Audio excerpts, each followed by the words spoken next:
That's a good idea. Thank you. Okay. You could have interrupted me way before that. Like if I lose a thought, I'll just make You up were another on a one. roll. You were on a roll.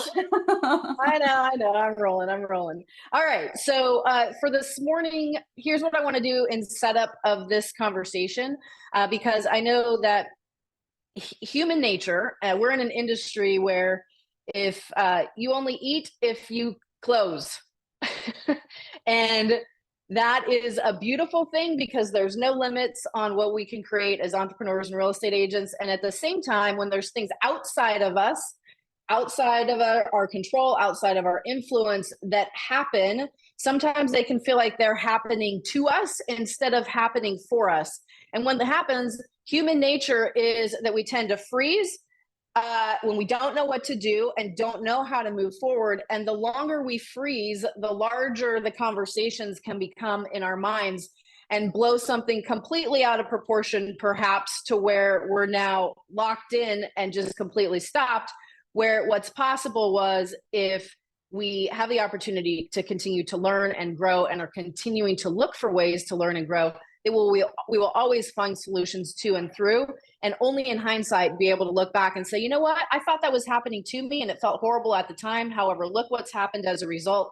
It was actually happening for me. And so the topic for our call today is how to use the Class Action Commission's lawsuit to your advantage. And for those of you that have been following that or may just be hearing about it for the first time, it could significantly impact what you know today and how you've always done things up until now, depending on how you run and do your business. And so the speaker that we have today, I'm so grateful that he's willing to come on and share. I've known Cleve Gaddis for close to 7 years. I met him as a result, of course, of Rick and he being master coaches for Workman Success Systems, which is a premier coaching company for teams across the United States. And he is somebody that I always love seeing because he's to the point. He always brings value. He's got 20 plus years of credibility in the industry. He's built trainings and programs that have helped agents literally create unbelievable things in their businesses and their lives. And he's highly credible in the industry. If you know him, you know that. If you haven't met him, I'm excited for you to get to know him a little bit today. But he's most proud of being a father to 4 daughters and over the moon about being a grandfather on a personal level. And if we're talking personally, what I love about Cleve is that every time I would see him, 2 granddaughters, every time I would see him, he would, number one, comment on the fact that I don't know any other man outside of your husband that would wear pink pants. He would make that comment. And then the second thing he would say is, are you still with that guy? And we would have a good laugh about it. And most of the time it would be right in front of Rick, and Rick would have a good laugh about it. And I always look forward to seeing Cleve at events and different things because we share love and admiration for an incredible man that touched so many people's lives. And Cleve, I know that you're committed in the journey that you've been walking to continue to make a difference as well. So thank you for being here this morning to facilitate what I believe will be a very transformational conversation for the real estate professionals that are joining us here today. And I know there's going to be a lot of learning, so grab something to write on, grab something to write with, and with great pleasure, I'll turn it over to you, Cleve. It would help if I would unmute. Thank you so much. It's a pleasure to be here. And I held up 2 fingers because I only have 1 grandson, but I have another one coming in July. Not necessarily a grandson, but another grandchild. And I'm so very, very excited about that.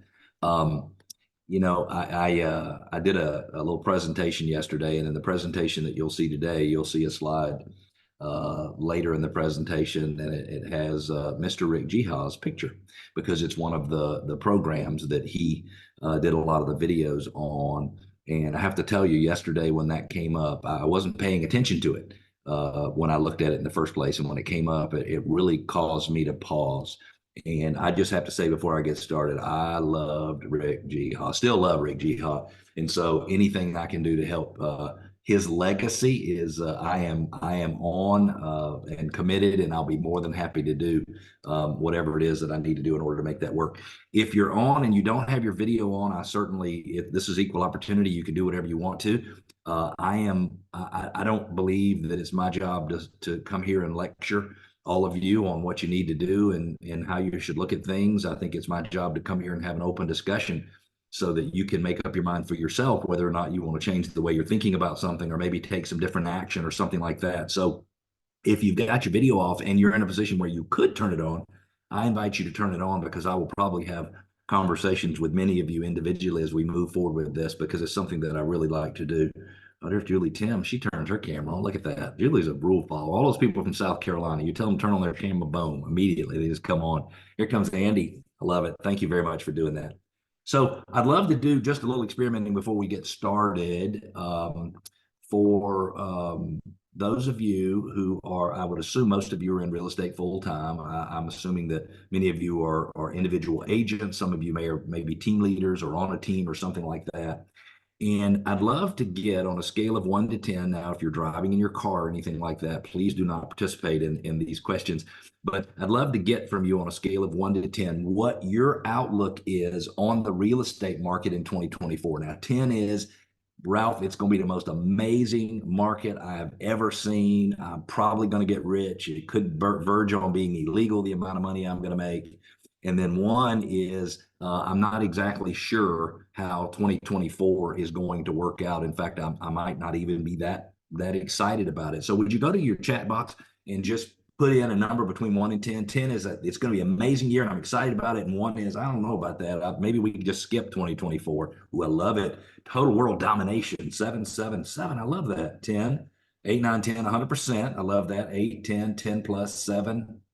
Beautiful. 10, 8. Ooh, I like that. These are good numbers. 5. Okay. Thank you for being honest there. 8 to 10. I like that. I didn't ask Tom for ranges, but I appreciate you giving me a range of your number. I appreciate you being honest. So now I've got a follow-up question, and this question is, how does your average consumer, your average seller, your average buyer, how do they perceive the market on a scale of 1 to 10? 10 being they're excited, they're ready to go, they can just rock and roll and move forward, and 1 being, I don't know about that, I'm not going to sell or buy because the market is crazy. So go to the chat box again and give me on a scale of 1 to 10. Okay, we got a 4, a 7, a 5, an 8. Oh, I see an 8. I love that. 5, 4, 5. Another 5, a 7. I love that. Proceed with caution. I'm going to take that like George. I'm going to take that as maybe a 4 or something like that, maybe a 5. Scott says it's a 6. So does everybody notice that the numbers for how you perceive the market are significantly higher than the ratings you gave the way your consumers perceive the market? So when our outlook and belief in the market is different than theirs, we have to do something very special, and we have to do something that is unique.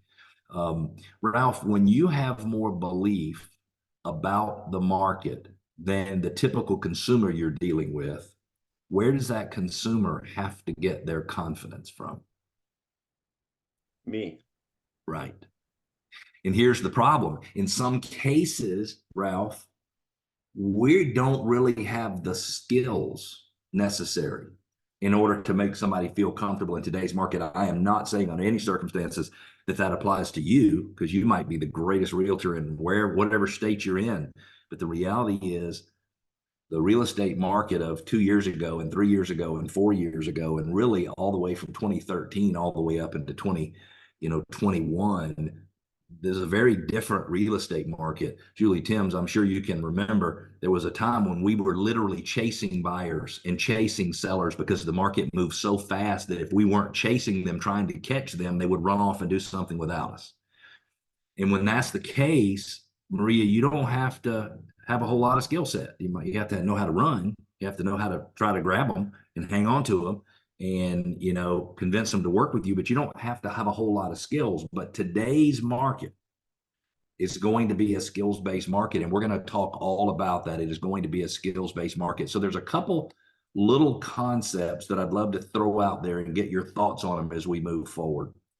And Ralph, if you don't mind, I might ask you this question again, even though I hate to keep picking on you, but since I talked to you the last time,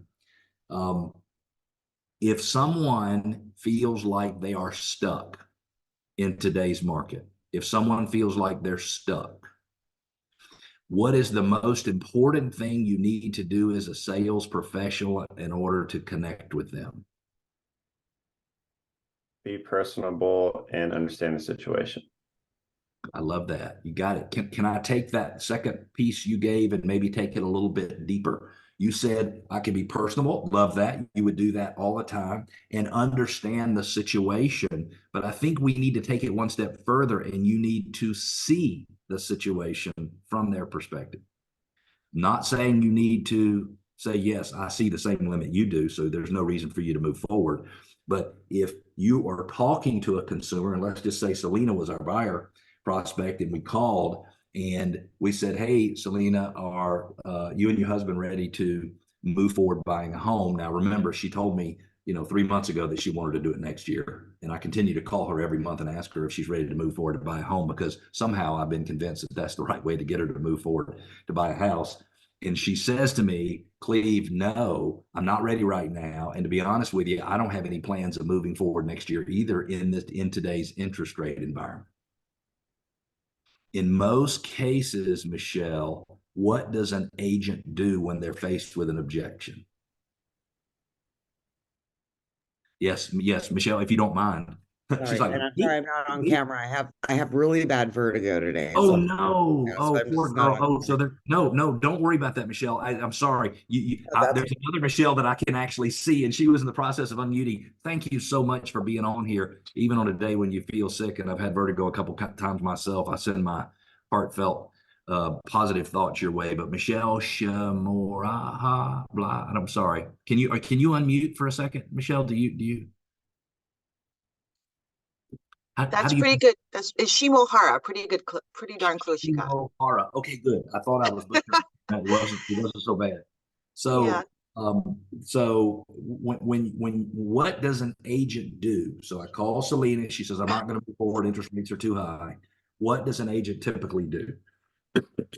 Well, I think if you're new, you get scared and go, okay, bye, and you hang up. But if you have a lot of experience, you kind of talk them through that. You explain, okay, well, I understand how you feel. And a lot of people feel that way, of course. So you watch the news, it's scary, but this is what blah, blah, blah, blah, and you just kind of talk them through it. And then, but they come to you as experts, right? And I think if you, you look on this call and everybody's excited, we're excited. But then the buyers don't know. So we have to lead them down that path and show them that everything's fine. Everything's great. It's fine. So Michelle, that was beautiful. In fact, I'm going to turn the rest of this class over to you. No.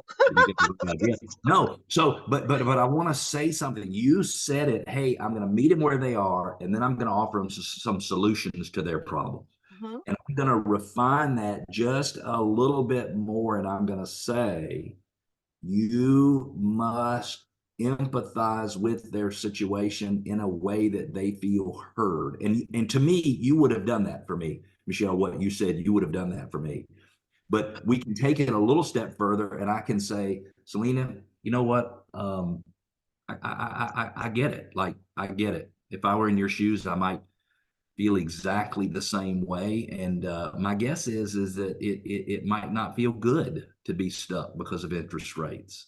And I might let her talk for just a second.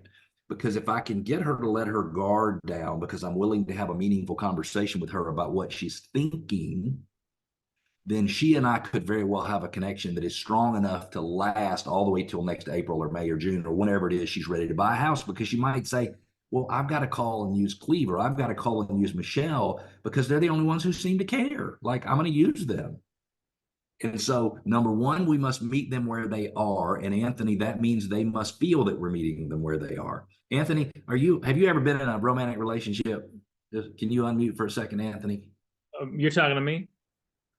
There's two Anthonys too. Dang it, I got to pay attention to how many Anthonys. No, Anthony Jiha, you are excused. Child, yes, I did have. I will come to you. I know you're in a relationship. I've seen who you're in a relationship with. Anthony Labella. Hey, how are you? Good, man. How are you? I'm well, thank you. You ever been in a romantic relationship? Yes. Have you ever had a conversation in that romantic relationship, and at the end of that conversation, not only did you not feel heard, but you knew perfectly well that you were not heard? Absolutely. So it's happened at least once. Sure. How'd that make you feel? Certainly not a good feeling. Yeah. Did it make you easier to deal with your romantic partner, or did it make you a little bit more difficult to deal with? No, definitely a lot more difficult.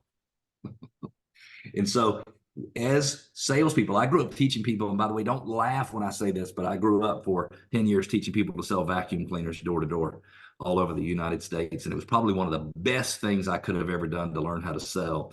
And Ralph, I don't know, Ralph was shaking his head like maybe he sold encyclopedias or knives or. I sold alarm systems door to door. So Boom, now we're talking. And so Yeah. nobody teaches us when we're selling door to door, Ralph. They don't say, now, Ralph, when somebody gives you an objection, I want you to spend some time and really encourage them and empathize with them and stuff like that. You know, we're taught, hey, I'm selling alarm systems, and I understand that you don't want to buy one, but the reality is you'll be safer if you do. And we start overcoming their objections right away. It's the way we were taught to do it. Maybe, Ralph, you were taught differently, but that's kind of what I was taught to do is somebody gives you an objection, boom, just hit them right between the eyes. Ralph? I'm sure your vacuum cleaners worked. My alarm systems were a little bit different. However, yeah. Are you saying you didn't sell something that worked? Sometimes it didn't work. You No. lay in front of the sensor and you're like, And then you learn to ignore that. So in the past, the sales process has been very salesperson oriented. You've got to turn it into something that is Kirby. I love that. Christian, I actually was with Electrolux at the time.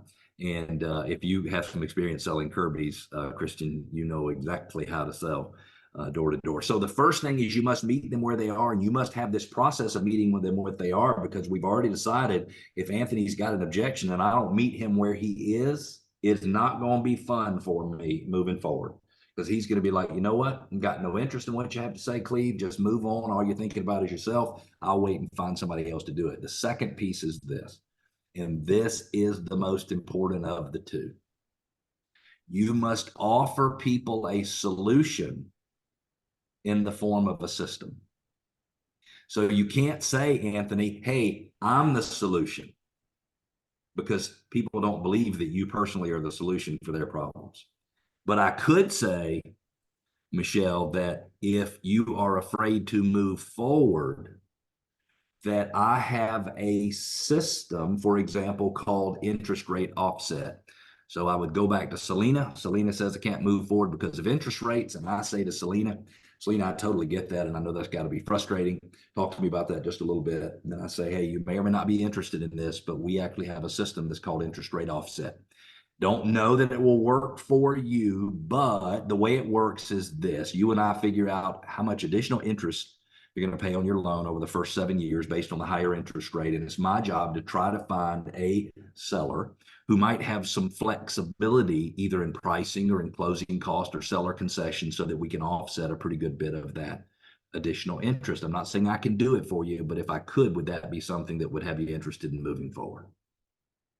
So I didn't offer a solution that is a Cleve Gaddis solution. I didn't say, Selena, hey, you know what? Your life's going to change. You've met me now. Everything's going to be great. I'm going to solve all your problems. And remember, as real estate salespeople, that's what we're doing. We're selling ourselves to people all the time. And then we wonder why we don't have any peace on nights and weekends. You know, when I go on a listing presentation, which I do very rarely anymore, the last thing you would ever hear come out of my mouth is, don't you worry. If you need anything, I'm going to be right there to handle it for you. Because the truth is, that ain't true.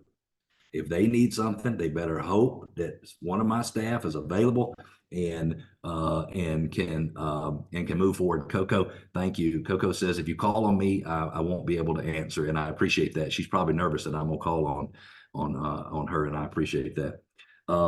So anyway, you got to meet them where they are. You got to offer a system in the form of, you got to offer a solution in the form of a system. Now, this brings us to our main subject of the day, which is the class action lawsuit. How many of you feel like you have been affected in any way at all by the class action lawsuit? Laura, do you feel like you've been affected? And this is when I call out your name, I'm talking to the people that are on video. So Laura, do you feel like you've been affected negatively by the Class Action Commission lawsuit? Laura, can you unmute? Laura, can you hear me? She might be muted. Yes. Yes, you, Laura. Laura is my VA, Cleve. Oh, she is. Well, then she's like, well, no wonder she don't want to answer. Okay, Scott, you saved her. Sorry, Laura. I knew something was going wrong. I'm like, wait, maybe she speaks Spanish. I need to learn to say something different. The class. I'm sorry. No, thank you so much. And Selena, thank you for clarifying. I appreciate that. But I think we've got a volunteer. Scott? Yeah, luckily, when I started in real estate in 2015, our firm had already taken the initiative to protect our commission because we actually charged 4% on our buyer side, even though the commissions were typically 3 or below, but there was some higher commissions. But to show value in what we were worth, we always had an agency agreement signed that showed that we were getting 4%. And we'll take what they're given if we don't get it or negotiate it, but we actually used it as a buyer's charge, but paid for by the seller. So it was always in a closing cost, and then the 12A, explanation. We had all kinds of fees and closing costs and everything. And one of them was a VIP service fee because we had off-market property access and a lot of things that we showed value with. So I've been signing agency agreements for buyers since I started. So it's just more of an explanation to a client. No, that's very good. And as a reminder, commissions are negotiable. Certainly a brokerage can fix commissions and they can do whatever they want to, but you also have the right to charge no commission if you want to. And Scott, that's very, very good feedback. So what was the gist of the case? So like what happened in this class action lawsuit? Does anybody know? Sellers felt that they were forced to offer commissions when they found out they really didn't have to. But in the state of Washington, at least I think they changed it a little bit 4 years ago or something. But in the state of Washington, they required a commission to be paid. So, every state was different. I don't know all the other states and what. God, I think you nailed it in its most simple form. Sellers collectively, and it was in the state of Missouri where all the sellers were located. There was actually a couple outside of the state of Missouri, but most of them were in the state of Missouri. And they said that because the National Association of Realtors required the offer of cooperative compensation, meaning you can't put a listing in the listing service without offering compensation to a buyer broker. They say that artificially inflated the cost for those sellers. So instead of paying X%, they had to pay X% times 2 or whatever in the heck that looked like. Now, the reality is, Scott, that really what happens in most transactions in most states is the commission is not paid by the seller to the buyer's broker. The commission is paid to the listing broker, and the listing broker is responsible for paying. Now, I don't mean that what I'm saying is that all the money gets paid to the listing broker and the listing broker pays the buyer broker. It all gets handled on the settlement statement, but that's not what it says on the settlement statement. What it says on the settlement statement is the money's coming from the seller, going to the listing broker, coming from the seller, go to the buyer's broker. So part of the issue has been caused by the way title insurance companies and closing attorney and escrow officers have been writing things. And it's because that's the way the title insurance company wanted them. And I bet you'll start to see some changes on that. So one of the things you might want to think of is them putting all of the commission coming to your firm, and then right underneath it, put an adjustment to the fee paid to you, paying the other broker from your funds. So you certainly don't want them to wait. And there's nobody's going to say, hey, yeah, I'll give you all the money and I'll trust that you're going to give it back to me in a couple of days. Everybody wants their money at settlement, and that certainly makes sense. But that's something that you want to think about. So the jury said yes. Berkshire Hathaway, Keller Williams. Now they would have said Remax and Anywhere, but Remax and Anywhere had already settled, had already reached settlements. So Remax paid $55 million, and Anywhere, that is Coldwell Banker, Century 21, all the different big brands, they paid $84 million, if I remember correctly, or $84.5 million, because they felt like that was a better thing for them to do. The jury awarded the plaintiffs $1.8 billion. Now, the problem is when you start looking at numbers like that, like you might see in the news media, After a $1.8 billion verdict, the clock is ticking on the 6% real estate commission. Look at this, Scott. If this doesn't get your blood boiling, Americans are taxed $60 billion in real estate commissions. Taxed. What are you kidding? Taxed. What, you don't believe what the media puts out there? I do not. But the problem is that sometimes our consumers will, Scott. You know that. And here we've got home sellers win 1.8 billion, how real estate brokers ruling could impact home buyers and sellers, copycat commission lawsuits filed in Florida and Pennsylvania. So I have to tell you, I was in Northern California. It was right after I had come to attend Rick's service, and I went to a men's retreat, and I was off in a redwood forest in the middle of wherever in the heck I was, Casa something. It was beautiful. We had these amazing cabins, Ralph. There was no windows or doors or anything, so I don't exactly understand the purpose of the cabin.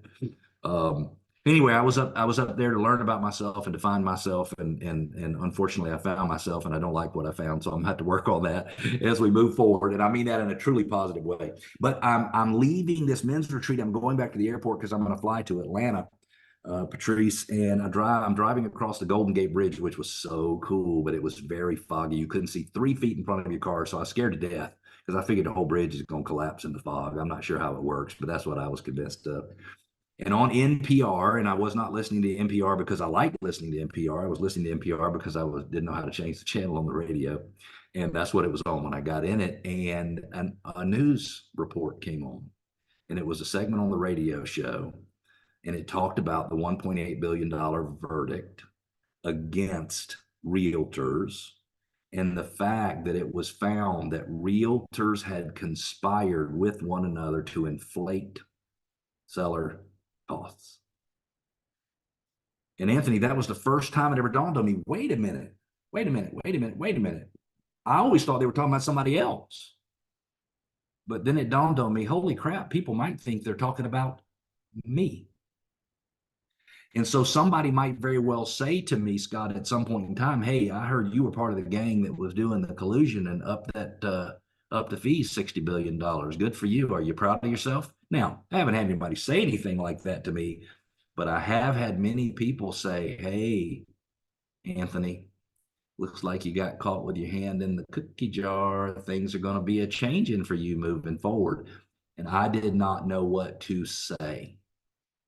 I didn't know how to say it. Now, let me tell you what happened, Cassie. I got it all kind of worked out in my mind that I did not personally do anything wrong, that I would not have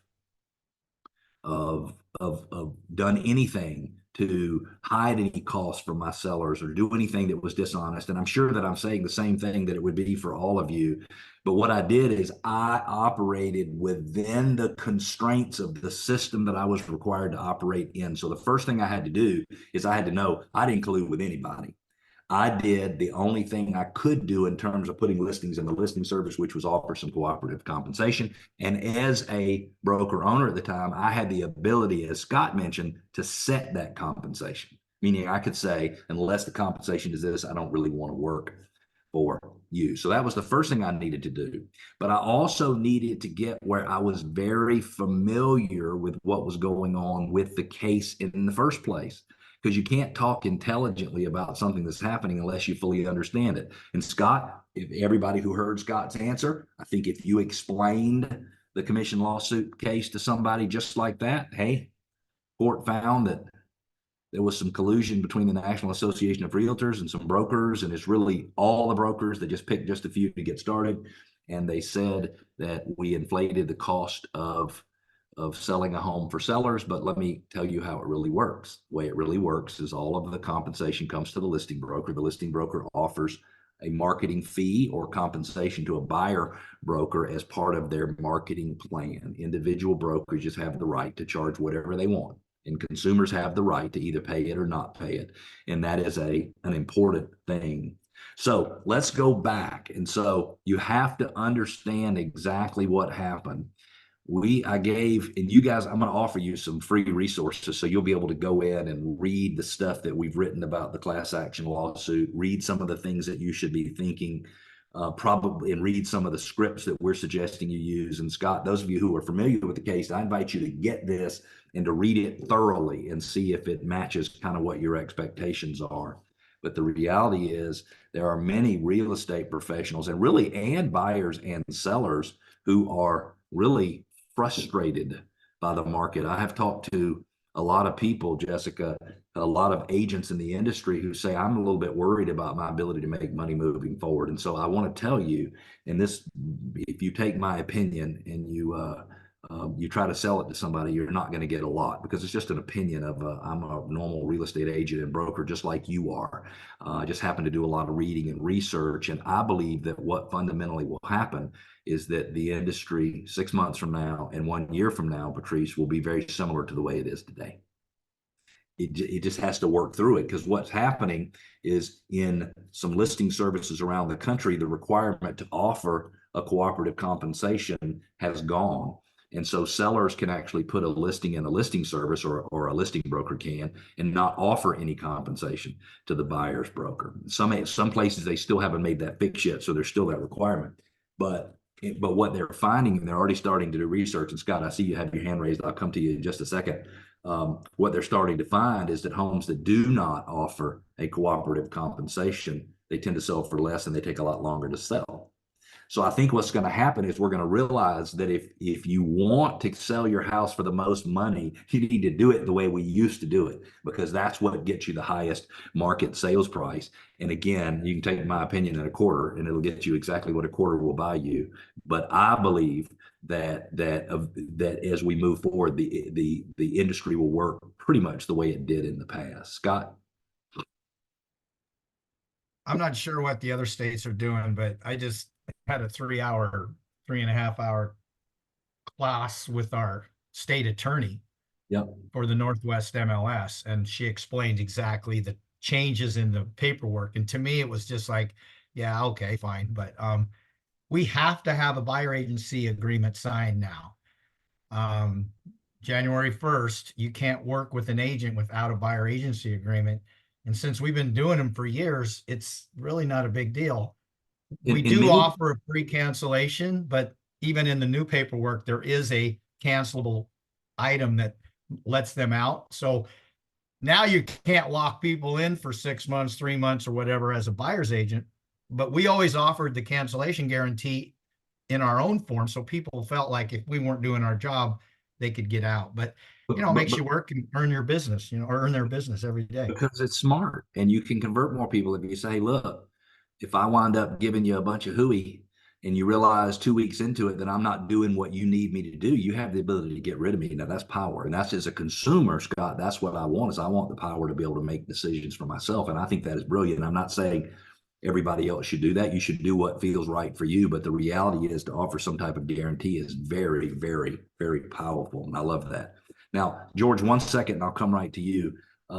It also commits your client to you, because consumers love to make us run around and give them all kinds of stuff and not commit, and then they go somewhere else. And I'm like, hey, if you're not committed to write a cancelable agreement with me, I'm not really committed to go driving around at $5 a gallon to, find you houses. Exactly. George? Well, what I want to say was, first, I agree with him 100%. Here in California, I work in Los Angeles. So we do sign buyer's broker agreement that guarantees a minimum commission.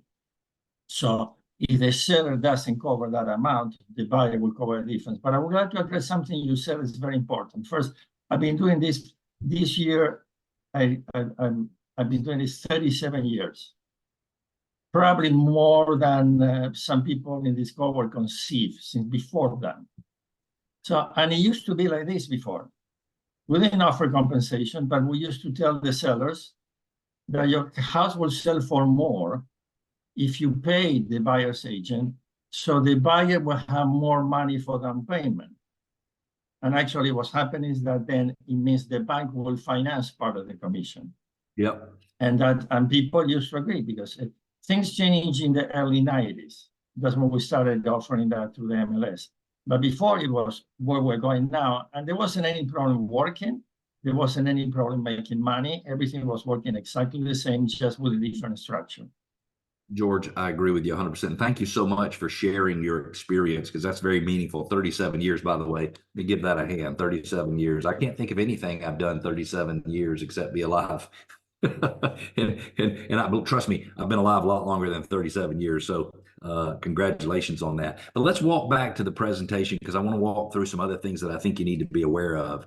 And so you all need to be sensitive to the fact that your fellow real estate professionals and consumers, they might be experiencing any emotion. They might be experiencing anger or sadness or happiness or fear or something like that. And we need to get to where we're connecting with people deeply when it comes to their emotions. So when we're having conversations with a consumer, and I was on with a group in California yesterday, and they had a lender, and the lender said that the market is going to change, and it's going to change such that we need to provide more value to help the consumer understand why we deserve to be paid in the transaction. And so I want to mention something to you, and this is very important, even from a prospecting standpoint, that if you do not provide value that is equal to or greater than the risk, somebody is not going to want to move forward with you. So, Scott, if you're prospecting and people won't call you back, it could be because you don't have an offer of value that's enticing enough to get them to call you back. And so that's not what we're here to solve today. But I don't want you to think that, oh my gosh, they're not calling me back because they don't like me, or they don't want to work with me, or what. They're not even thinking about you. They're not calling you back because it's not important to them, and you haven't given them a reason to go out of their way to actually give you a call. And I'm sure, George, after 37 years, you have seen that. If you give them value, they'll respond to you.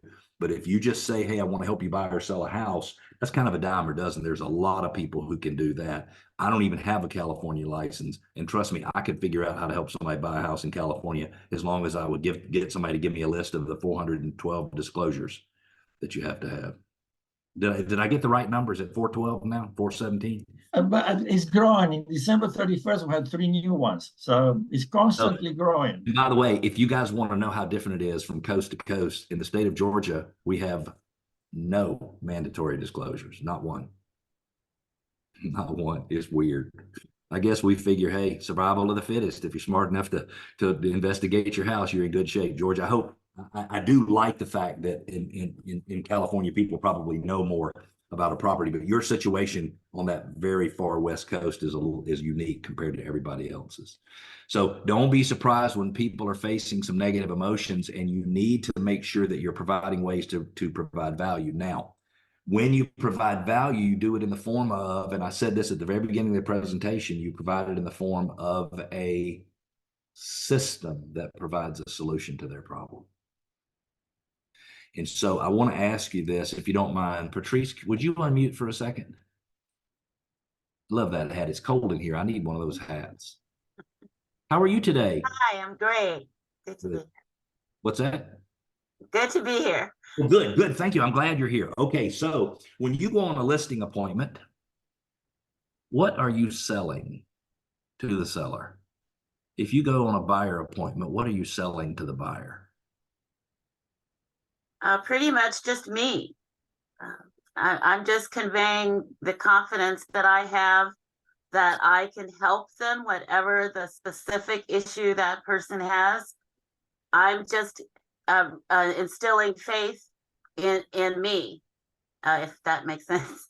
It makes total sense. And by the way, I'm already convinced that you would be good to work with just based on that little bit. But let me tell you what would make me feel even more comfortable is if you gave me a list on a piece of paper or in a presentation of all the things that would happen under your supervision to get the deal closed. Because the reality is you have relationships with escrow officers and title companies and home inspectors, maybe to do pre-listing inspections. And you have a runner or a marketing person, an amazing photographer, an amazing Matterport, 3D virtual reality video, whatever it is you have this wonderful resource. You have all of this staff and the vendors, and you have a system in place. So I want to encourage you, Patrice, if you'd be willing to accept this, I want to encourage you to create specific systems for everything you do in your business. So when you go on a listing presentation, I want you to think about this, Patrice. Now, I told you that I don't really want to have to help sellers much after I get their home listed. And I know that sounds like that I'm not a nice agent. No, I will, when something pops up and it's a problem and somebody needs to get, Ralph, we need to have a come to Jesus conversation in order to make the deal close. I'm totally willing to do that. But I don't want to, Patrice, do all the little bitty things that somebody else can do to get it closed. So the one thing that I do not tell them under any circumstances, Patrice, is tell them what I'm going to do for them. Instead, I say, this is the system we use, and here's how it works. And Kelly's going to do this, and Ann's going to do this, and Ethan's going to do this, and so is going to do this. And here's how it all works. And the reality is, Patrice, I don't think my conversion rate on listing appointments, and again, you don't want to listen to me about conversion rates because I don't go on that many appointments anymore, but I don't think my conversion rate in staying out of the transactions, I don't think is any lower than it was when I was totally involved in the transactions, meaning I think I sell just as many. And the cool thing is, if my phone rings on the weekend, I know for sure it is not a client going to ask me a question, because they're going to ask the question of someone else. Now, emergency happens, I'll be there and can help them, but it's going to be one of my staff members that tells me that. So, Patrice, would you at least consider maybe, let me figure out how I can define my systems and actually show them? And you might already have all those lists written down. And if you do, I say kudos to you. Just start selling those. Would you accept that as a challenge from me? Oh yes. I would say I'm a work in progress with the systems. I'm still tailoring what works best for me. And my last listing appointment, I went with the said packet of paperwork, but my client was just so busy talking to me, and we were having such a great conversation. I didn't really wind up using all of my well-prepared presentation. So I'm still working that out. Kudos to you for doing it. And I certainly can relate to that situation. Don't worry, you'll get plenty of opportunities, because you'll go on an appointment with somebody who has a show me personality more than a tell me, like Miss Selena, who is on our call today. And then she will love what it is that you're showing her. So what I'm talking about doesn't work with all personalities. And I appreciate you recognizing that you needed to continue to let her do what she wanted to do. So remember, people will pay you when you're providing enough value, and that is so very important. So as we move forward, I want to cover a couple of things for you. You're going to have access, because you've been on this session today, you're going to have access to what we call a shift module for Class Action Advantage. At Workman Success Systems, we create shift modules for all of the systems that we believe should be used to handle objections. We have them on the interest rate offset. We have one, Michelle, that is to buy or not to buy, which helps you analyze the cost of renting versus the cost of owning. It's a lot of sophisticated stuff that, instead of just asking you to overcome the objection on your own by what you're going to do, we actually give you a system. And the system is going to come with a good bit of resources. It's going to come with, first of all, it's going to come with a story that explains an agent who learned about the fact that consumer sentiment might not be as positive as they'd like it to be. It'll have a fact sheet that states all of the facts as we know them about the commission lawsuit. So it'll keep you from having to do research on your own. Although, Scott, you might read the articles on Inman and RIS Media, and I certainly invite you to do that. It'll also give you different scripts. It'll give you, here's the steps you need to take. And then as a seller, here's the questions you need to be prepared to answer for sellers. And here's the best language for doing that. And here as if you're working with a buyer, here's the scripting you need for buyer's agents. So I was talking to an agent the other day, and the agent said, I've already converted 2 buyers because of the Class Action Advantage system that you've provided. Now, I don't know if that's true or not, because I didn't verify it, but for them to think that it's true is a big deal. And they said in both cases, buyers came to the table saying that they knew that they were going to have to pay their own agent. How in the world a buyer would have heard that, and how would 2 buyers that an agent was working with? And because this agent had already downloaded and had read and had really gotten themselves immersed in all of the resources and had absorbed all of the information, this particular agent knew exactly what to say to solve the buyer's fears, to help them understand the way it's really working, help them understand that there might be some limitations in the properties that they could see if they need the seller to pay the commission, but they were able to explain it very clearly. Now, if Scott went into a home, I don't have any doubt that if a seller said, well, I don't want to pay you this, I want to pay you that, I don't have any doubt that he would know exactly how to handle that. But in some cases, we don't know how to handle that. Well, you don't have to worry about that. That class action advantage system gives you the scripting. It gives you, Patrice, not just a estimate or a guesstimate of the words to use. It gives you the exact words to use. So you can have that in front of you, you can print it out, you can rehearse, you can do whatever you need to. So it comes with a story that helps you understand the situation. It comes with a fact sheet that helps you understand all that we know about the court cases and some of the changes that are happening throughout the country. Jessica, it gives you some suggestions of, look, here's some things you should be thinking about. Scott says, well, we've already had buyer brokerage agreements, and here's what it says. And this one says, hey, if you're not accustomed to using buyer brokerage agreements, you need to do that. It says, if you've been telling people, hey, don't worry, you can work with me and my services are free because the seller is going to pay for my services, it says you probably should stop saying that, because it could be that buyers are paying a little bit more to buy a home because they have some representation, which might be just fine for them if they work it into the cost of their mortgage. And so I think the bulk of it is going to be, there's just going to be additional disclosure long term. And everything I've heard from everybody on this session so far today has been right on the money. It's just we've got to learn new ways to talk to everybody about it. So you're going to get all of this stuff. You even get assignments where the system shows you, hey, these are the exact steps you need to take as an agent to make sure that you are prepared to have the right conversations regarding the class action advantage lawsuit. And so here's what we're going to do for you. If you'll notice, there is a QR code in the bottom right-hand corner. And if you scan that QR code, it's going to take you to the site that's actually referenced on this page. And you're going to be able to download the full Shift class action advantage system. This is normally only reserved for private coaching clients of Workman Success Systems that can pay, you know, in some cases $1,000 a month up to $3,000 or $4,000 a month, depending upon the size of their team. So this is some really, really cool information.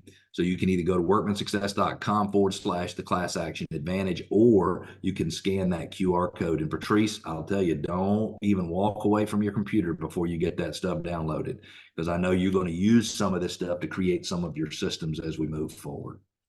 So I want to talk a little bit about the different types of agents that there are in the market. And I want to make sure that I kind of close with what I opened with, is that this market is going to be a skills-based market. So Michelle, it is my belief that the most prepared agents with the highest level of skills are going to actually win significant market share as we go through this change. Because I don't know, Michelle, if you've ever noticed, but not all of the real estate agents in the market are any good. I don't know if you've noticed that by any chance, if you've ever noticed that sometimes agents don't really bring to the table what they need to bring to the table. And I believe it's going to be harder and harder for those types of agents that I call interlopers. They don't really care about the industry and being professional. And I'm sure they're good people, but they're just not doing what they need to do to learn and grow and develop. So there's basically 4 different types of agents. There's the planner. I used to have an electrolux office in a military town, Augusta, Georgia, and I call these people the getting ready to get ready people. They were always getting ready to do something. I know you've met those people.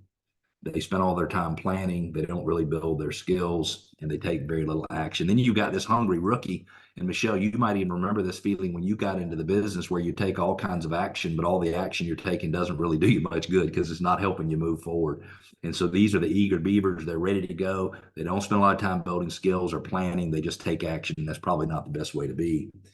And then this is what a top producer looks like. A top producer spends most of his or her time building skills, reading, downloading the class action advantage system, reading every word of it, getting familiar with it, figuring out how they can use that to their advantage to grow the business. Then they do a little bit of planning, and they take significant action. And then here's the problem.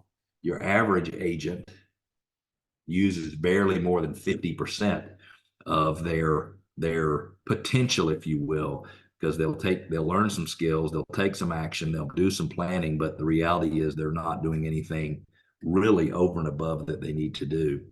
And in today's market, it takes more effort to sell somebody. This is some statistics we gathered from a system called Workbench. We teach a process called Daily Success Habits. And so this shows in 2021, it took 127 phone calls on average for an agent to get a sale. In 2022, it was 165. In 2023, it was 222. Now, I know 222 is not 100% more than 127. But Scott, are you okay if I just round up and say it takes almost twice as much effort today to get a sale as it did a couple of years ago? And I'm not saying I like that. What I'm saying is that is just the way it is. So here's the problem. I keep wanting to talk to Laura, but I don't want to do that to her again because I almost panicked her the last time I did it. And every time I look up, I'm like, there's Laura, let me talk to her again. And so, Anthony, when you are connecting with anyone, if you want to take away some of your reluctance to do that, you need to make sure you're offering them something of value.